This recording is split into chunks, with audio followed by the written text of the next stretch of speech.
luar biasa. Fatwa kedua, kita waktu 2 menit. Oke. Dalam waktu 2 menit dengan verbal yang bagus, dengan intonasi yang bagus, dan vokal 38%. Vokal 38%. Dan yang keempat visual 55%. Oke, Ustaz coba praktekin. Contohin ya. Nih. Oke, Ustaz mau nanya. Oke, adik, coba. Kira-kira ini ada lampu. Ada 2 lampu. Lampu A dan lampu B. Oke. Lampu A dia nyala terus. Oke. Dia hidup terus. Oke. Ini. Dan yang lampu B, perhatikan lampu B. Lampu B ini dia hidup nyala. Kira-kira mana lampu yang lebih boros baterainya? Yang A atau B? Yang A atau B? Hah?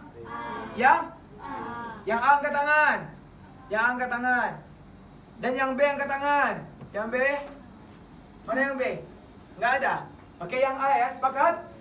Sepakat. Padahal sama aja. Ya nggak? Yang satu hidup terus. Yang satu hidup nyala. Hidup nyala apa bedanya?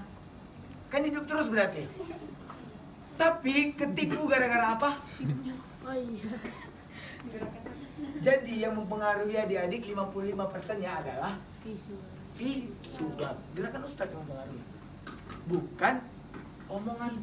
Itu fakta. Bahwa apa yang kita sebutkan itu belum tentu didengar orang. Tapi gerakan kita lah yang akan benar-benar Makanya ngomong aja nggak cukup, harus dengan tindakan. Oke? Orang itu akan melihat kita dari apa yang kita lakukan, bukan dari apa yang kita omongkan. Betul? Betul. Itu buktinya tadi. Ya? Bisa dipahami? Nah. Siapa yang mengisi air ke dalam ini? Ada yang isi ya. Nah, kalau yang diisi ke dalam ini adalah air putih, misalnya, yang diisi ke dalam ini adalah air putih, mungkinkah yang keluar adalah air sirup? Mungkin nggak? Pasti yang keluar adalah air putih. Maka cari saja lingkungan yang dia diisi oleh air putih, diisi oleh air madu, diisi oleh air yang baik-baik. Kita cari dia berada di apa. Pasti yang keluar dari diri dia adalah yang baik-baik juga. Ketika kita tahu ada seseorang yang isi yang masuk ke kepalanya adalah ilmu, maka yang keluar dari omongan dia, bahkan itu bercanda pun pasti ilmu. Percaya deh. Gitu. Maka cari teman-teman lingkungan yang positif, lingkungan yang penuh dengan ilmu, yang hari-harinya dengan keilmuan, harinya dengan kebaikan, harinya dengan berbagi kepada orang-orang. Pasti kita ngajak dia nongkrong pun, dia akan yang keluar dari mulutnya adalah yang baik, Betul? Betul. Oke, duduk siap. Nah, gue dapat buku ini di pelajaran buku yang ini yang gue dapat. Oke. Nah, akhirnya apa? Ustadz ngerti apa yang dibaca teman Ustadz, dan Ustadz bisa berbagi apa yang Ustadz baca. Akhirnya apa? Itu dengan 2 orang. Kalau Ustadz punya tongkrongan 5 orang saja, berarti dalam seminggu Ustadz udah khatam 5 buku. Udah ngerti 5 buku. Nah, itu pengaruh lingkungan. Padahal kita lagi ngomong-ngomong aja, lagi diskusi aja, lagi ngobrol aja, kayak nongkrong aja. Ustadz hobinya nongkrong, serius. Hobi Ustadz nongkrong, gak ngaji terus kok. Hobinya nongkrong. Tapi dari tongkrongan itu, yang tongkrongan itu hobinya baca buku gitu loh. Akhirnya apa? Ustadz gak jadi susah untuk belajar lebih banyak. Nah, itulah pentingnya lingkungan yang support.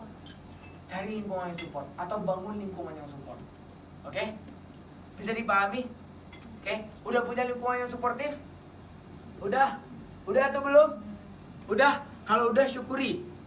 Nah, tinggal kita ngomong lebih banyak dengan teman kita itu. Pasti kalau lingkungannya udah suportif, udah bagus lingkungannya, pasti dia punya banyak pengetahuan.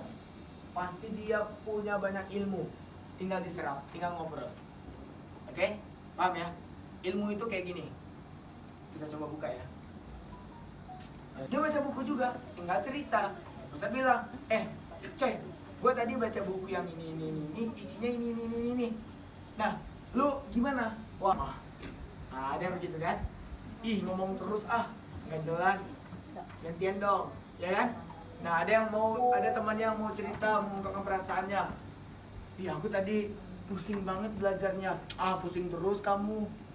Ada yang begitu, akhirnya kita lebih memilih untuk tidak bercerita. Ada temannya yang ngomong, berani berdiri di depan, tapi diketawain. Akhirnya temannya nggak jadi mau maju ke depan. Itu bagus atau tidak? Nah, akhirnya ada pengalaman buruk orang-orang jadinya, ya kan?